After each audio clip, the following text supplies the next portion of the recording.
Hello, everyone. Listening to Kirsty and Beryl brought back the struggle for me getting my business started. But today we're going to talk about the humble ball of wool. We're going to talk about creating yarns, exciting yarns. Like all creativity, it's about ideas. Lots of ideas, thousands of ideas, as you've been hearing already today, out of which a small number will see the light of bulk production.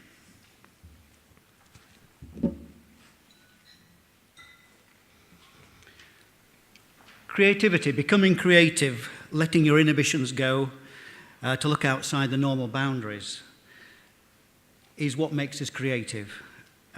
We're accelerating creative in society today, and we understand more about the workings of the brain and the emotional triggers that make us buy things.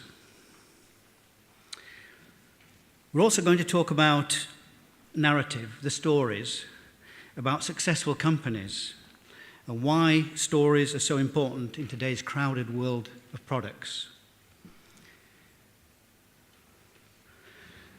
We also need to understand ingredient branding, and that's branding in the processing pipeline. James mentioned that earlier.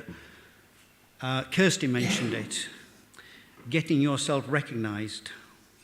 It's a major issue because society responds to the fashion designers' clothes but fails to appreciate the true value of the incredible skills in the yarn and the fabric in those clothes. Peter Ackroyd, the president of the International Wool Textile Organization based in Brussels, he represents the processing worldwide of wool, right through from fabric to fashion. And he was pushing the wool processing companies to concentrate and focus on getting your brand across to the retailer, to tell your story effectively, to get added value for your product. And that's a big issue in textiles because we have a history of our beautiful craftsmanship being pushed down in value. We do make yarns in this country, lots of yarns, these days mainly at the quality end, but we have been in danger for some time of losing the critical mass to have sufficient numbers of interactive companies that are processing and give us the diversity to create a dynamic yarn. But again, as James said, there's now a lot of evidence of reshoring, the return of textile production to the UK, of UK retailers returning to the mills and clothing factories to buy UK-made quality, who are wanting something special, different to the mass market, real quality, which means more opportunities for producing yarns here. So, in our own Huddersfield Textile Society, we've got 60 mills employing 3,000 people, producing incredible diversity of textile products. Our largest member is Chimera Fabrics, where, until recently, Cheryl Kindness, our chair, was the creative director, overseeing dynamic growth. The company uses yarns in its furnishing fabrics from every type of construction and fibre.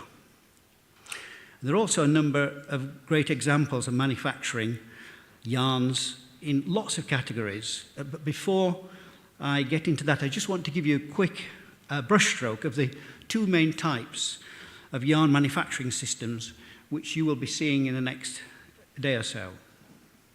Most quality yarns fall into these systems. The Woolen system is the carded system. Generally uses shorter fibres, medium to coarse. Those of you visiting Abraham Moons and Hainsworth's tomorrow will see this system in operation. This system mainly uses white sheep's crossbred wool. This was an advertising from, I think, Moons to get over the vibrant colours. The lamb's wool is at the finer end of the crossbred sheep, and the coarser end, in the Pennine Hills around here, you'll see lots of sheep that go into the into the carpet trade. So let's say the finer end is 21 to 27 microns, and at the coarser end, 30 microns to 42 microns. So a micron is a millionth of a meter, and that's how we notate and talk about fibre and how we use it. The worsted system uses longer, finer fibre spun on the combed system to try to make all the fibres as parallel and as smooth as possible. And the worsted system uses merino wools. The fibres are about 12 to 20 microns in thickness, largely from Australia, for the finer, longer staples, the worsted suitings and super smooth knitwear.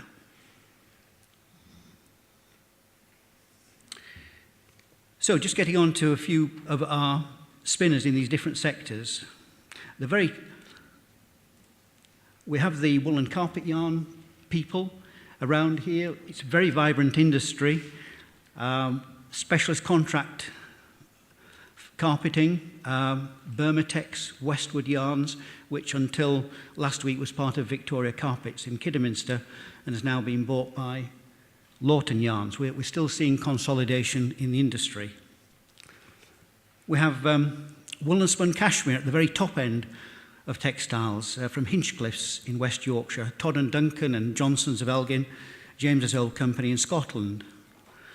Contrary to normal practice, and you'll always find lots of exceptions in the textile industry, which has been so innovative for so long, this cashmere is spun on the Woollen System in the UK.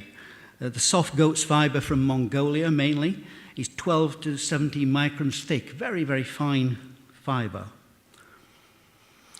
And this gives the UK a special, full, soft cashmere knitwear and woven fabric finish, unlike in Italy, where they often worsted spin their cashmere yarns.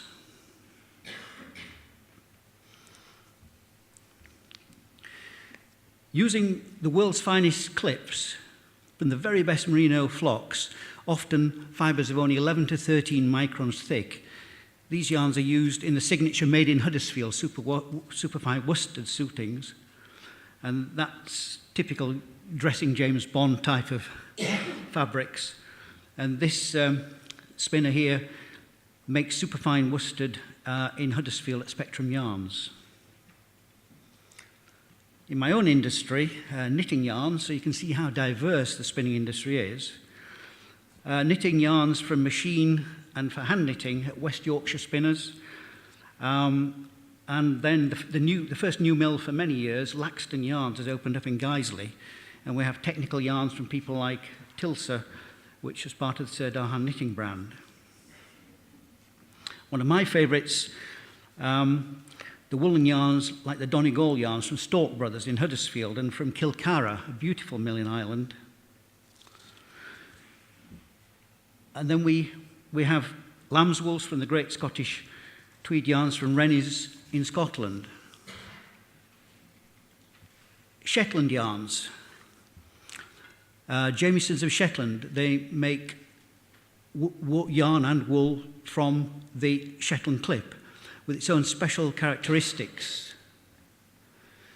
So this is the iconic Shetland Fair Isle knitwear, knitted in many colours reflecting the wild landscape of the Shetland Isles. And I'm just involved in a crowdfunding exercise at the moment to try to raise money for teaching hand knitting back in the island schools. So there's a chance for the future of hand knitting at the top end of the Shetland sweaters. And then we've already talked today about the Harris Tweed. There are 3 mills there in the Outer Hebrides. This is the only textile trademark that is protected by Act of Parliament. And this raises an important point because many of our iconic fabrics like Shetland, Arran and Fair Isle are not protected from copying and dilution and mass production like Harris Tweed with its Auburn cross mark. And this has cost those brands dearly over the last century. A number of a number of mills in the woolen spinning sector are vertical producers like Abraham Moons and Hainsworths, who you'll be visiting tomorrow, some of you. And that is, they process raw wool from the beginning through to the finished cloth, which could involve 15 to 20 processes. And this is an important point because it allows the companies to control their own destinies and their own development and their own unique specialness.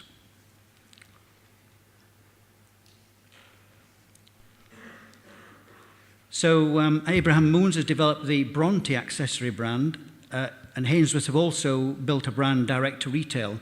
And having their own branded product divisions gets them closer to the consumer to try to build brand equity value.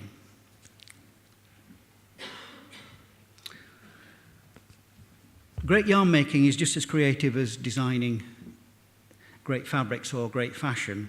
The Italians lead the world in making beautiful yarns, and so why is this? Well, firstly, they're visually cultured and inherently stylish and creative, and they have, through necessity, developed a brilliant structure to create yarns. And we can learn a lot from them here in Yorkshire, which is not necessarily a popular thing to say.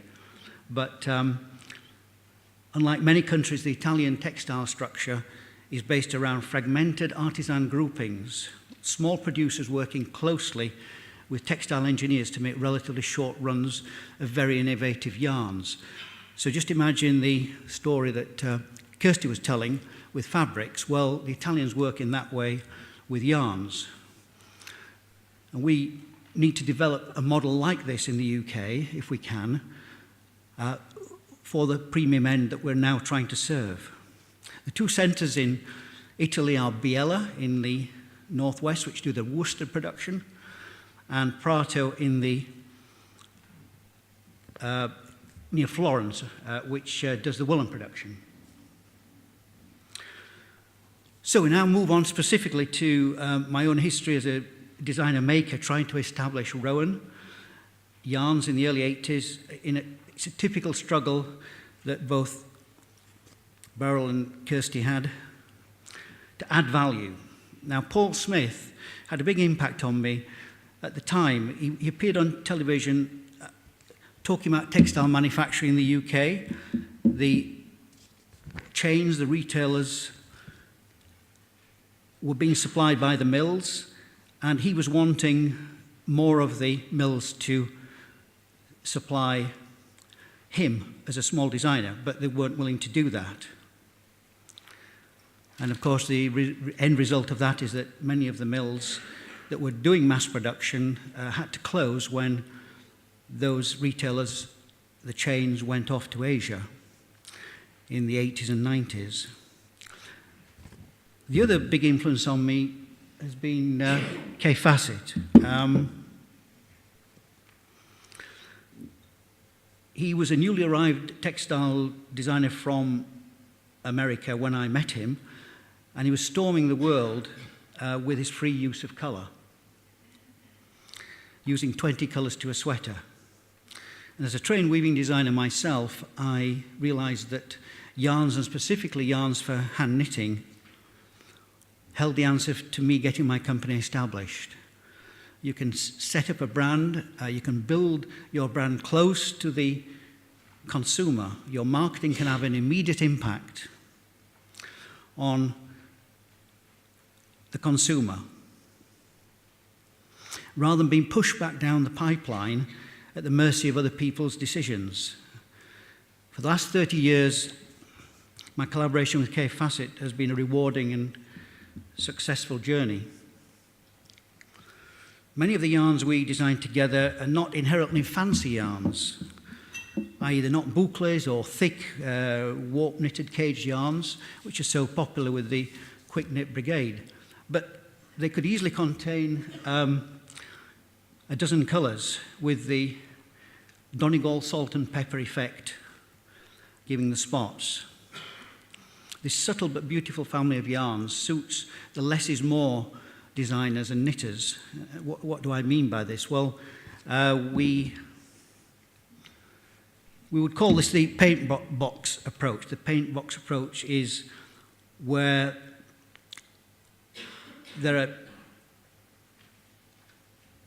offering the designer a large palette of colours, classic spun yarns, in whatever fibre, and the would choose whatever colours they want for their garment, and this allows them to use their signature to create individuality. And this is Rowan's philosophy. When we relaunched this iconic Peyton's knitting brand in the early 2000s, we were aware of the need to keep knitting as simple as possible as we tried to get a new generation who had not been taught to knit into hand knitting. And this is where you design a yarn with everything in it, including the kitchen sink, and you leave the creativity to the yarn designer rather than to the knitter themselves.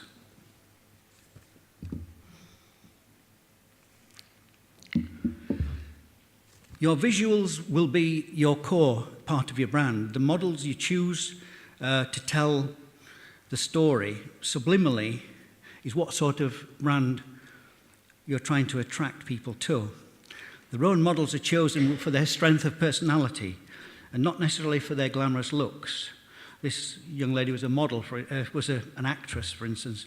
The photographers we use are also telling a narrative with strong storylines, minimizing the post shots. Here's a young Kate Moss wearing sweaters for one of our most famous shoots, which was Swallows and Amazons, telling the children's story in the Lake District by the author Arthur Ransom.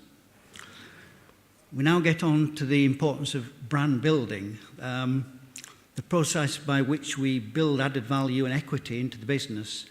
And I've always personally subscribed to the principle that one line of PR editorial is worth 10 lines of paid advertising. Tell as many unique stories as you can in the magazines. So we used to just sell knitting patterns, but then we started to fill it with stories about the yarns, the wools, to engage people into the world of Rowan.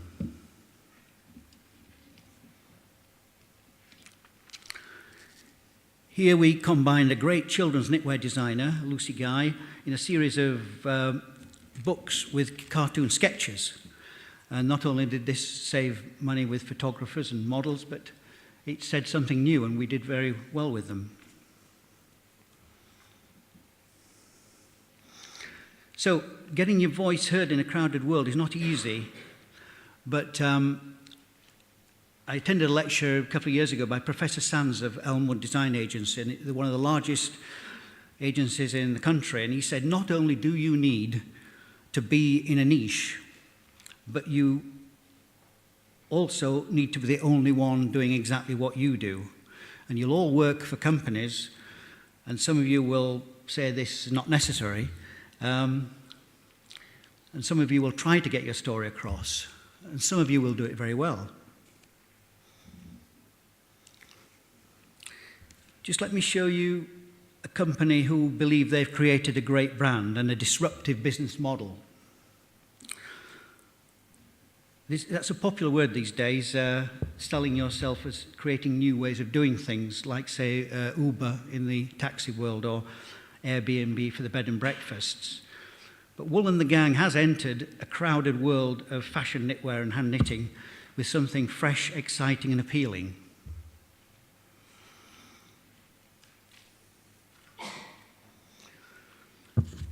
They're what you'd call a cool brand, although not at the top tier along with Apple and Virgin.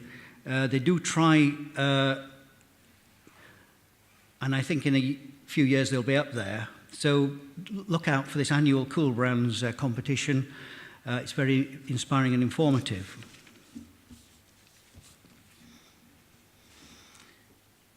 With over 200 knitting brands in the world, they're the only ones who use their gang members who love knitting to knit garments and accessories for the team. And then they're sold as ready to wear from the catwalk and in fashion outlets. In addition, they sell their yarn kits to the hobby knitters of the world, some of who in turn decide to knit finished products for an income. With the best online presence by a mile, they understand marketing on the web like no other company in our industry. This is a great story with real meaning, the landfill story, where they rescue these textile wastes and wind it onto yarns for reknitting. The visuals are attention-grabbing, using their friend and fellow knitter, the famous New York photographer Pamela Hansen, to communicate strong images. Now, this is easier said than done. A lot of our industry does not do great visuals. In a world that is full of brilliant images, using the local photographer just won't do. Great photographers are great because their images are created for your story. Their view on life and the way they see things is fresh and different.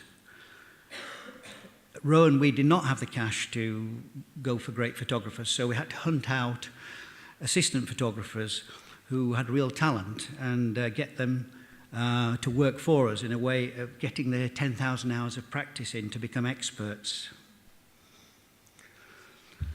Here you see Woolen and the gang advertising an upcoming event in a public space with the yarn bombing.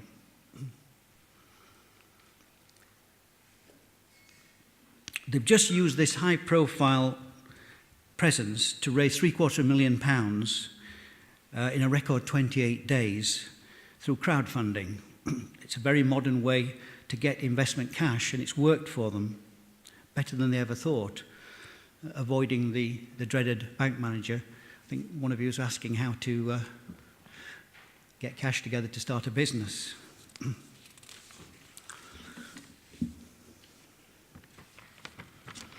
So I've spent my career observing countless companies in all sectors, filtering and trying to make the best ideas around and adapt them to our specific use, continually adjusting to the times. Very little in life and design and business is unique. All designers and marketers take other ideas and adapt them, and Kay Fassett would be the first person to admit that. So keep your eyes and your senses open to everything around you. My hero is Steve Jobs. I happen to like Dries van Noten very well indeed, but my hero Steve Jobs, because he was truly unique and disruptive. He took the long view, not always popular in today's instant world. Rowan got going in retail, as did Apple, through our own concessions and leading department stores in the UK, Europe and Japan. And that's our attempt to get the pure message across. Our flagship shop in Liberties is now 27 years old, and we've just done the 6th remodelling. And we started an international club 25 years ago to get our knitters on board. So your lives in textiles will not be comfortable if you are continually challenging the status quo, and particularly with the growth of the internet, it will be constantly changing. So to recap, to help your company to grow, whether you're a solo designer maker or part of a company, you'll need to be open and aware of all aspects of the world around you. You'll need to find new ways of doing things. For example, the biggest disruptive force facing your generation is 3D printing, which has been mentioned already, and the impact that that will have on textiles, clothing and fashion. You'll need to find your unique story. And it'll need to be genuine, because increasingly sophisticated consumer will smell a fake a mile off. You'll need to find ways of making your stories into a unique brand, wherever you are in the pipeline. And finally, if you get all that right, the consumer will respond emotionally to what you're offering. Someone said to me that in fashion, if you're with the consumer taste, you're dead, and if you're 5 centimetres ahead of the consumer, you're dead. And if you're 1 centimetre ahead of the consumer, you're just right. And you can design and sell great products. Another profound anecdote I have told many times when training our teams is the person who cuts the track and blazes the trail and builds the road and does all the hard work in innovating gets the first 5 to 6% of the market and struggles to get everyone to understand the product. The front seat driver observes all the hard work and gets the rapid growth and profitability of the next 25% share of the cake as sales rise. The back seat passenger observes all the twists and turns and the errors and cheapens the product, lowers the price, and gets the next third of the market as the road peaks and starts to go downhill. And the people in the boot, the bargain basement operators, they mop up the rest and get the decreasingly profitable last third of the market before the product sinks into history. All products follow these eureka, birth, growth, maturity and death phases. Just try to remember where you are at any time in this cycle of product and of life. Thank you.